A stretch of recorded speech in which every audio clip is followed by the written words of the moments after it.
Number one, exercise. Number two, read. Number three, meditate. Number three, be careful what you eat. Number five, sleep. Everything comes after that. Because if you do these five things, you build a machine. What are the ways that you can scale your business quickly? Well, if you ask our guest today, he believes going back to the basics, focusing on things like the 80-20 rule, as well as focusing on simplicity, are the foundations to making your business scale quickly. Hi, I'm Joshua Carlsen. In today's Ask an Expert segment, I'm going to be sitting down with Christo Popov. He's the founder and CEO of a company called Fast Track. They've researched hundreds and hundreds of companies, focusing on winners and losers from different industry segments. And what they've done is they put together a blueprint that outlines what you should be focused on to scale your business. Now let's get started. Christo, thank you for coming on our Ask an Expert segment. I appreciate your time today. You're very welcome. Good to be here. Perfect. So we're going to jump right into it. You've got a firm that's focused on speed and energy through simplicity and 80-20. Can you walk us through what that's about and how you help firms?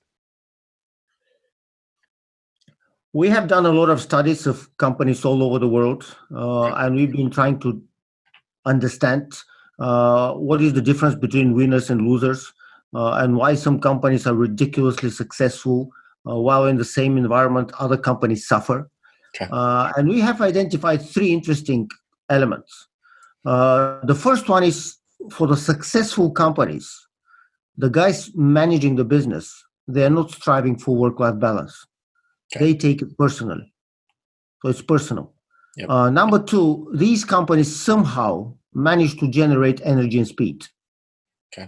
And then we decided to dive deeper, and we asked ourselves, what generates energy and speed in companies? And we reached five different conclusions. The first one is the 80-20 rule. Successful people don't get everything done. Successful people get the most important thing done.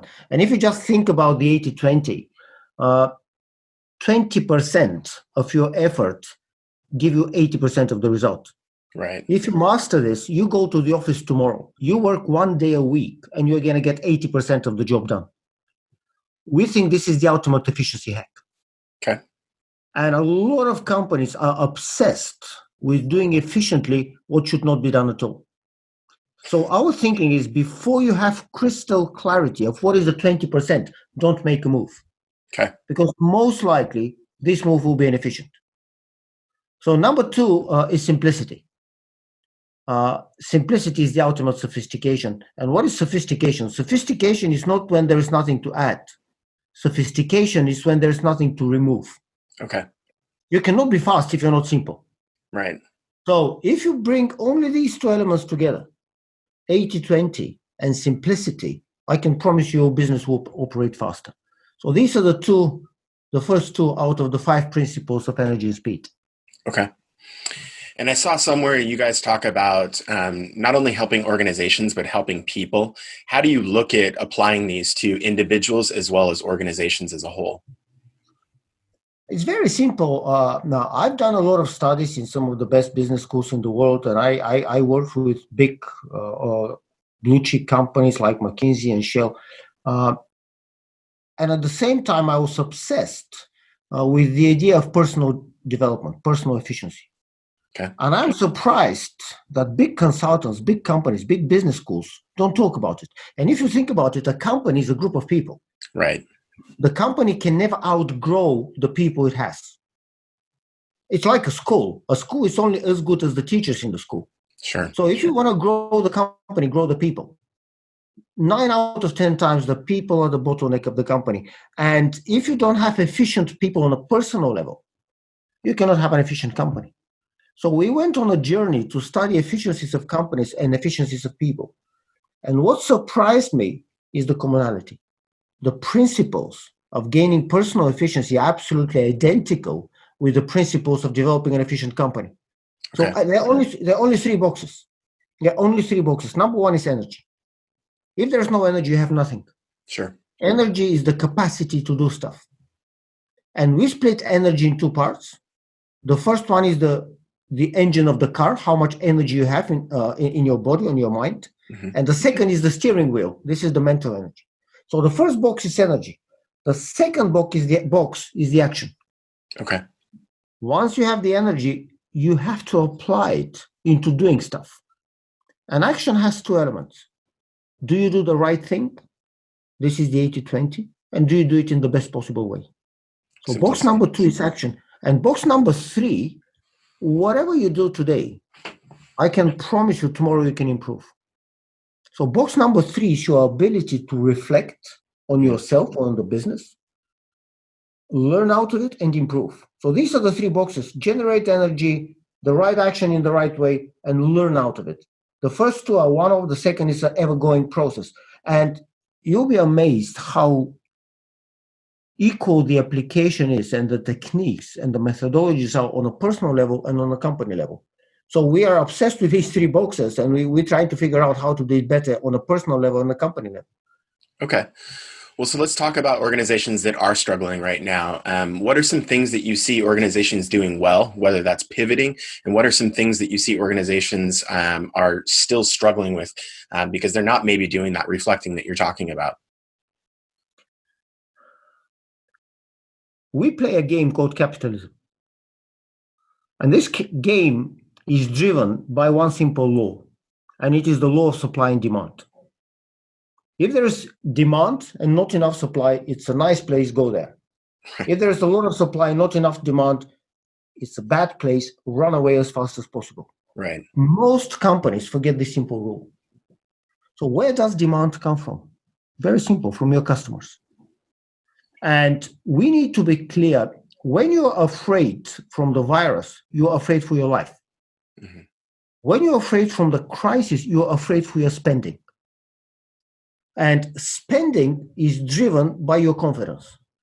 Confidence is driven by your level of uncertainty. So if you're not certain, you're not confident. If you're not confident, you're not spending. Spending is the engine of growth. And the biggest mistake we see in companies, they panic, they focus internally, and they fail to get out, focus on the customer, and understand demand. And understand what will shape demand. And demand in the customers, from the customer perspective, will be shaped by only 2 things. Number 1, how important is your product for your customer? Mm-hmm. Is it a must? I need to I have to have this, or is it just a want? Oh, it's a nice leather bag, I can buy it next year. Right. And the second element is consumer confidence. Consumer confidence is driven by psychological elements, uncertainty, or rational elements. Most of it is cash. So if you figure out the potential demand of your customer, you will reach 2 critical decisions today. Decision number 1, should I stick to this customer or should I pivot? And decision number 2, should I keep my existing portfolio and should I market it in the current way, or I should change my portfolio and I should have a new way of marketing? And because when we are hit by the crisis as human beings, our amygdala takes over. So our ability to rationalize our behavior goes down. Okay. And therefore, we suggest companies split their operation in 3 different levels. Level number 1, we call it the survive team, the fire brigade. These guys have 2 priorities: secure cash for survival and communicate to everybody else. So I should do my numbers. I should say, okay, guys, we are okay for the next 8 months. And then I should go back to my team and say, guys, don't worry. For 8 or 10 or 9 or 12 months, we are safe. Right. So number 1, secure cash. Number 2, secure engagement of my people. So this is the red team. Then we call it the army. This is the move on team. Before the crisis, you had your own business. Then the crisis hits and you assume you will take your business and you'll continue. The army, the move on team, is responsible to find ways to optimize your existing business model. Okay. And then there's the 3rd level. We call it the kamikaze team. These guys have the responsibility to kill your existing business model by reinventing a new one. Okay. And these 3 teams should not work together. Yeah. Because don't forget, the purpose of the kamikaze guys is to kill your own business. Because It's very simple. If your business could be killed by creating a better business model, somebody will do it. So it's better be you. So we suggest the company operation is split in these 3 levels to accommodate this huge level of stress and uncertainty. Okay. Well, thank you. That's a fantastic approach. I like how you guys have articulated it, breaking it into those three teams that work independent of one another so that there's no influence to take what would be a good idea from the kamikaze team and dissuade them from it. So Yeah.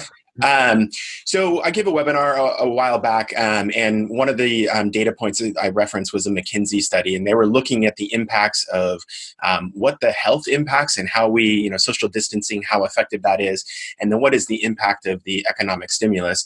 I'm curious. What are you seeing in Europe as things are, I don't want to say coming back to normal, but I guess just as things are progressing, and what are you seeing as an outlook for the next, 6 to 12 months? I think there's one critical element.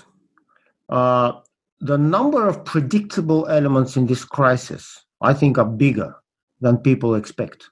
Okay. Number one, a lot of people asking me, how long will this crisis last? And the second question is, what is going to happen after that? Right. I think these are the wrong questions. Okay. Because there's no answer. The answer will be different in every country. Right. The answer will be different in every industry.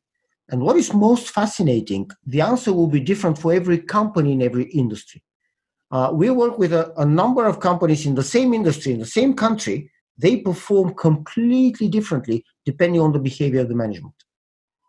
But I think, Propelo, the biggest, the most important factor is human nature will not change.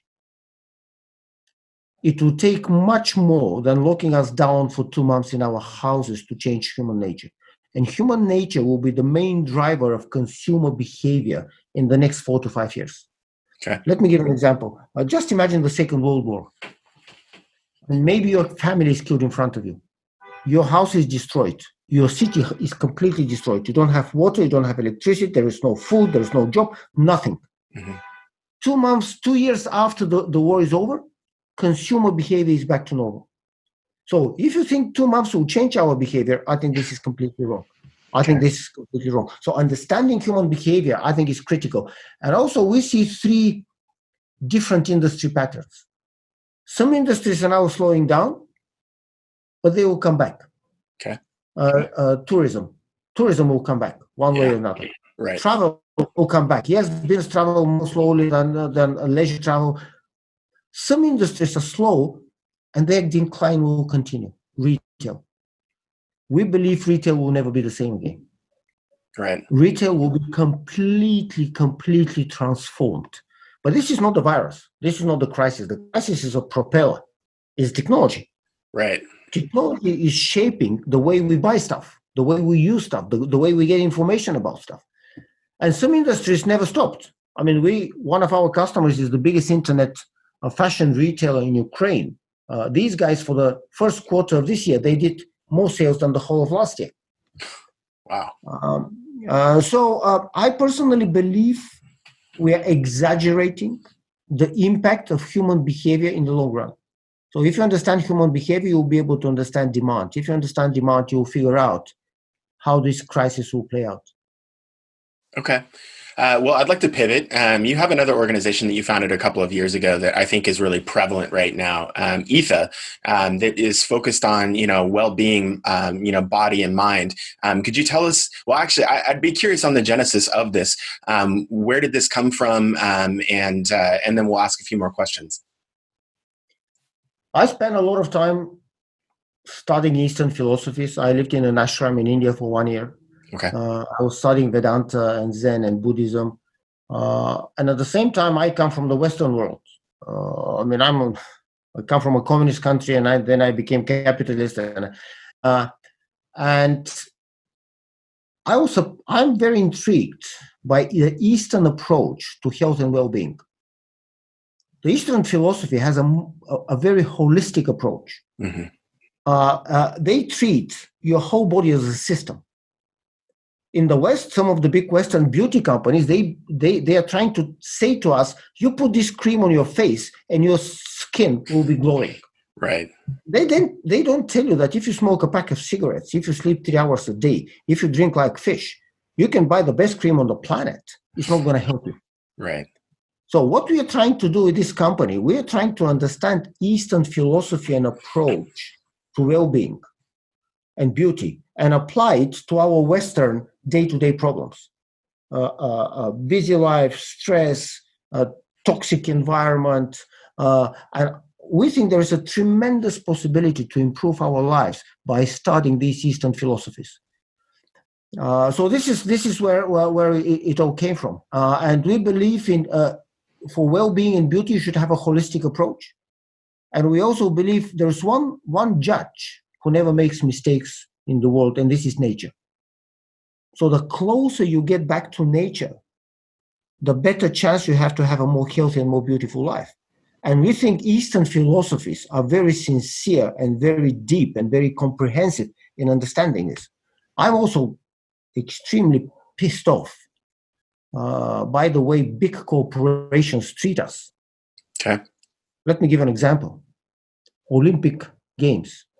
This is the most pristine sports event in the world. And all of a sudden, you have this amazingly beautiful Olympic champion, 19 years old girl, who is advertising Coke. And I can promise you, this girl never ever drinks Coke in her life. Right. So why is she standing in front of the whole world with a bottle of Coke in her hand? I can tell you why. Because she's corrupt. Coke is giving her X million of dollars to advertise this product to the whole world and say to the whole world, if you drink Coke, you'll be like me. No. Or this lady with an amazingly beautiful hair who is showing us a shampoo and saying, guys, if you use this shampoo, your hair will be like mine. No. Maybe this lady never uses this shampoo. Why is she doing it? Because she's corrupt. Who is corrupting her? The big corporations. And because I've been part of this world for a long time, and I understand that the big companies know very well what they put in the bottle. Right. They know very well about the damage they do. If you sell cigarettes, you know you're doing damage. So the question is why they do it. I can only come with one answer. It's cash and it's profits. And at the same time, in the Eastern approach to beauty and well-being, I see a lot of sincerity. I see a lot of deep understanding of human nature, and almost not interested in creating profits out of it. So I just thought you can create a company, you can create products where you can do good and make money at the same time without compromising on neither. And are you seeing a shift right now? I mean, I think that there is at least maybe it's perception, but I do feel like there's an awareness and awakening, specifically here in America where, there's a social movement now with Black Lives Matter, where I do feel like corporations are,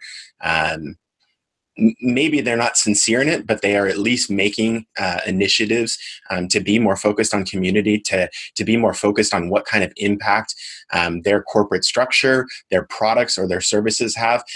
Do you think that are you seeing that as well, or is it something that it's going to take the demand of the people to stop buying those products in order for those organizations to change?